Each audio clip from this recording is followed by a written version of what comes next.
बिस्मिल्लाहिर्रहमानिर्रहीम अस्सलाम वालेकुम नाज़रीन, मैं हूँ आपका मेज़बान दानिश अंसारी और आप देख रहे हैं मेरा YouTube channel Danish Ansari official. नाज़रीन, आज हम बात करेंगे मलिक महबूब साहब से। आप सबके फेवरेट हैं, मशहूर शख्सियत हैं। मलिक साहब, इस वक्त तक जो जंग की सूरत-ए-हाल है उसमें ईरान का पलड़ा भारी है। ईरान ने इसराइल और अमेरिका को घुटने टेकने पे मजबूर कर दिया है। लेकिन सर, अब जंग का रुख बदल रहा है। अब जो गल्फ़ कंट्रीज़ हैं उनकी तरफ से बड़े सख्त बयानात आ रहे हैं और यूँ महसूस होता है कि गल्फ़ कंट्रीज़ इस जंग में शामिल होने वाली हैं और ईरान को वो टफ़ टाइम देना चाह रही हैं। आप क्या देख रहे हैं? गल्फ़ कंट्रीज़ और ईरान का फ्यूचर क्या देख रहे हैं? क्या ये ममालिक भी आपस में कोई घमासान की जंग लड़ने वाले हैं? तो बिल्कुल सर, यही मैं आपको अर्ज़ कर रहा हूँ कि अल्लाह करे ऐसे हालात ना चले जाएँ। अगर ये ऐसे चले गए तो पूरी दुनिया में बहुत बुरे हालात होंगे। मैं नहीं बोलना चाहता हूँ क्योंकि मैंने इन चीज़ों को एक्सपीरियंस किया है कि जितनी बुरी बातें होती हैं वो बहुत जल्दी जो है आपकी पूरी होती हैं और इसीलिए मैंने इस चीज़ को अभी दबा के रखा हुआ है। इस ज़ायचे के हिसाब से खलीजी ममालिक जंग में दिख रहे हैं। अगर आप बोल रहे हैं शामिल होंगे, मैं बोल रहा हूँ जंग में बैठे हुए हैं। तो उनका दरवाज़ा तो खुला हुआ है। जिस दिन भी वो एक कदम बाहर लेंगे अपना, तो मामलात खराब हो जाएँगे, उसी दिन खराब हो जाएँगे। वो ओपन डोर्स के साथ बैठे हुए हैं। यूँ समझिए कि बाहर जंग चल रही है और वो घर के अंदर बैठे हुए हैं। There is no restriction. जिस दिन भी उन्होंने पहला कदम बाहर रखा, वो यूँ समझें कि जंगी हालात में है। बस उन्होंने शुरुआत करनी है अपनी तरफ बुलाने के लिए, बस और कुछ भी नहीं है। कोई रिस्ट्रिक्शंस नहीं है उधर। कोई प्लैनेट सेव करने वाला नहीं है। मैंने आपको बताया था एक जुपिटर प्लैनेट है, जिसकी मुझे बड़ी उम्मीद थी कि 11 मार्च को जैसे ही वो डायरेक्ट होगा, इन चीज़ों में कमी आ जाएगी। लेकिन एक मैंने उसमें कंडीशन बताई थी कि जुपिटर की जो स्पीड है, वो 2x हुई हुई है। 2x का मतलब ये है कि फ़ास्ट फॉरवर्ड जा रहा है और कोई भी चीज़ फ़ास्ट फॉरवर्ड जाती है, तो आप अंदाज़ा खुद भी लगा लें, अगर कोई गाड़ी बहुत तेज़ी से जाएगी, आपको कुछ भी नहीं पता चलेगा अंदर कौन-कौन चला रहा है या क्या कर रहा है। इसी तरह जो बेनिफिट्स जो इफ़ेक्ट देते हैं दुनिया को, अगर वो बहुत स्पीड में होते हैं, तो आप उम्मीद नहीं कर सकते कि वो इस दुनिया में एक सुकून या पीस को लाते हुए नज़र आएँगे। इसी वजह से मैं थोड़ा-सा रिलक्टेंट हो रहा था कि जुपिटर क्या ये वाक़ई कर सकेगा? लेकिन अनफॉर्च्यूनेटली जो हमें एक छोटी-सी उम्मीद की किरण वो थी, फिर मर्क्यूरी डायरेक्ट होने की थी, लेकिन मामलात बैक टू बैक जो है एक्सट्रीम लेवल पे जा रहे हैं। इसका मतलब ये है कि हम इस जंग में दाखिल हो चुके हैं। अब ये नहीं बोला जाएगा कि हमने तीसरी वर्ल्ड वॉर कब एक्सपेक्ट करनी है। मैंने जैसे कहा था कि हम तीसरी जंग अज़ीम में दाखिल हो गए हैं, ये फ़ेज़ 2 है। इसमें बड़े ममालिक आपको नहीं नज़र आएँगे, लेकिन छोटे ममालिक के बीच में जैसे आप देख सकते हैं हालात बहुत ज़्यादा कशीदा हो गए हैं, जिसकी वजह से अगले स्टेज में जो कि 2030 है, उसमें बड़े ममालिक नज़र आएँगे।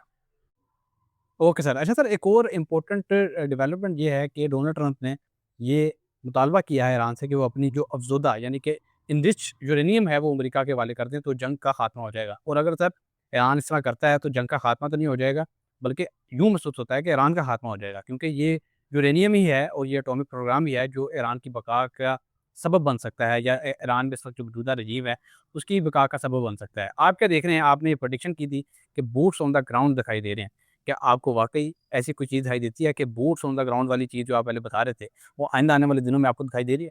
जैसे मैंने बताया है, हम जिस फ़ेज़ में एंटर हो गए हैं वो तीसरी जंग अज़ीम है, सीधी-सी बात है। जिसको कोई माने ना माने वो आपकी मर्ज़ी। लेकिन हम उस फ़ेज़ में दाखिल हो गए हैं, वो अलग बात है कि जो एक ट्रेडिशनल वॉर थी, जैसे वो दोनों तरफ से बूट्स ऑन ग्राउंड होते हैं, कन्वेंशनल वॉर होती है, टैंक चल रहे होते हैं। अल्लाह ना करे हालात ऐसे बन रहे हैं, बूट्स ऑन ग्राउंड पे भी मैं आता हूँ आपको।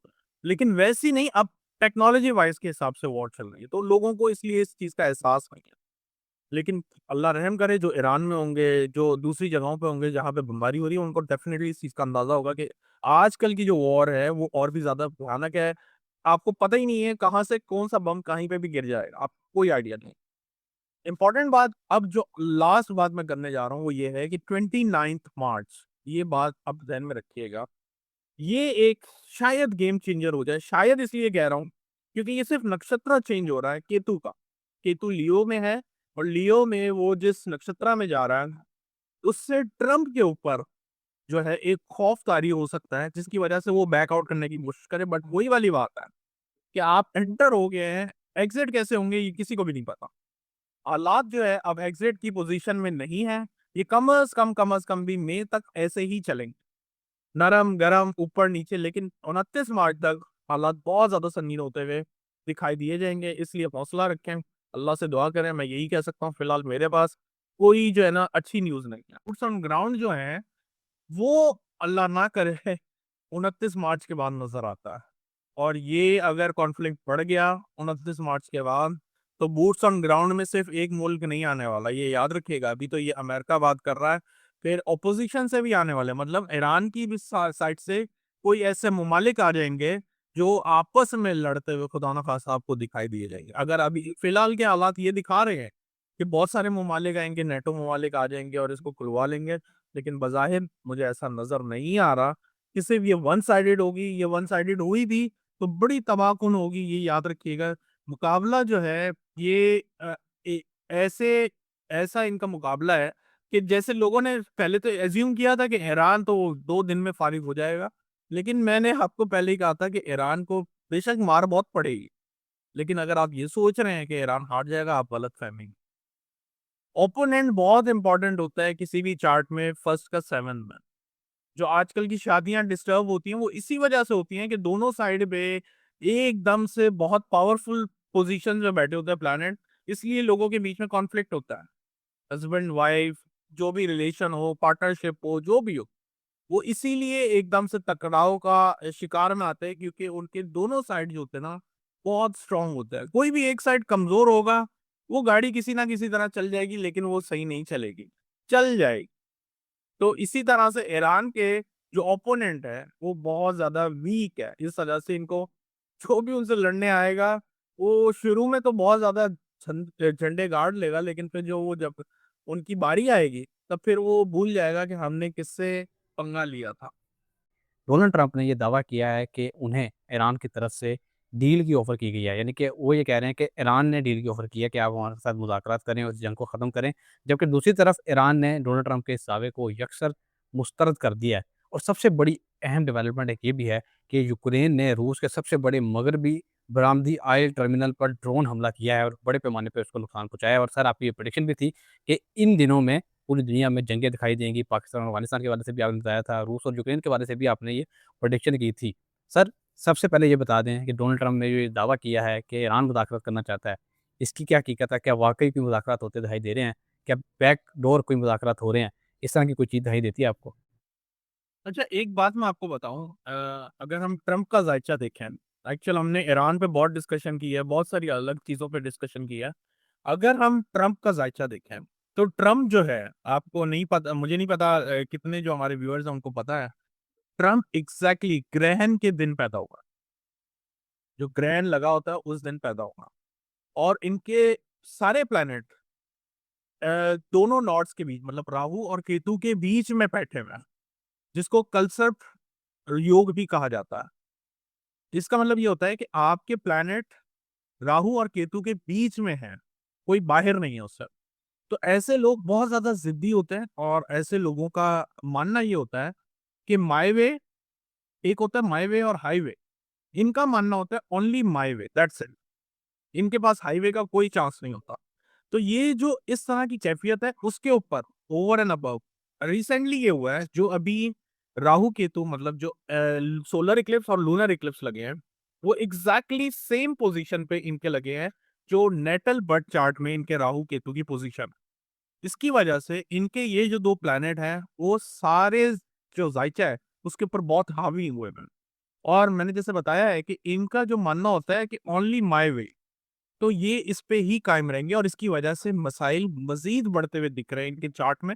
और होगा ये कि आहिस्ता आहिस्ता दिन ब दिन जो दुनिया है वो इनके अगेंस्ट में खड़ी होती हुई आपको मजीद दिखेगी। इसके अलावा जो ये जो एक फ्लो चल रहा है, अल्लाह माफ करे, जंग के अंदर ये मजीद बढ़ता जाएगा, क्योंकि मेरे पास एक लास्ट होप थी, बड़ी बहुत माइनर सी, कि मर्क्यूरी डायरेक्ट होगा तो चीजों में बेहतरी की उम्मीद की जा सकती, लेकिन वो भी बहुत माइनर सी थी कि डायरेक्ट होने से जो लॉजिक, जो सेंस ऑफ ह्यूमर है, जो अंधाधुन दुनिया में जंगों का सिलसिला है, उसमें शायद कमी आ जाए। लेकिन हमें ये भी याद रखना चाहिए कि जिससे इन्होंने पंगा लिया, ईरान, उसमें जब आप लड़ने जाते हैं तो उनका सेवेंथ हाउस बड़ा मायने रखता है, और सेवेंथ हाउस उनका ईरान का बहुत वीक है। और मैं आपको बोलते चला जा रहा हूं जब से ये जंग शुरू हुई थी कि इस जंग में नो डाउट इनका नुकसान बड़ा होगा ईरान का, लेकिन इसमें से निकलना आसान नहीं होगा। यही चीज़ मैं अफ़गानिस्तान के लिए भी बोलता हूँ, कि जैसे ही ये दोनों ममालिक हैं, इनके साथ जंग लड़ तो आप लेंगे, लेकिन निकलेंगे कैसे? ये एग्ज़िट पॉइंट जो है ना, इन जंगों में से निकलना नज़र नहीं आ रहा। Okay sir. अच्छा सर, कुछ सवालात हैं हमारे अहबाब के, वो शामिल कर लेते हैं प्रोग्राम में, उसके बाद प्रोग्राम का अख्ताम करेंगे। देखने वाले नाज़रीन को बता दें कि आपके सवालात मलिक साहब को मैं बता देता हूँ, उसके बाद जो वो जवाबात देते हैं वो मैं कमेंट्स में फ़र्दर जिस शख्स का जो सवाल होता है उसका जवाब मैं दे देता हूँ। सबसे पहले इमरान यूसुफ़ हैं गुजरात से, तारीख़ पैदाइश 22 नवंबर 1990 है। सवाल इनका ये है कि मैं काफ़ी अरसे से बिर-ए-मुल्क जाने की कोशिश कर रहा हूँ, क्या इस साल कोई सबब बन सकता है? नादिया खान हैं पेशावर से, 3 मार्च 1990 इनकी पैदाइश है। तालीम मुकम्मल होने के बावजूद नौकरी नहीं मिल पा रही, क्या मसला वक़्त का है या दायचे का?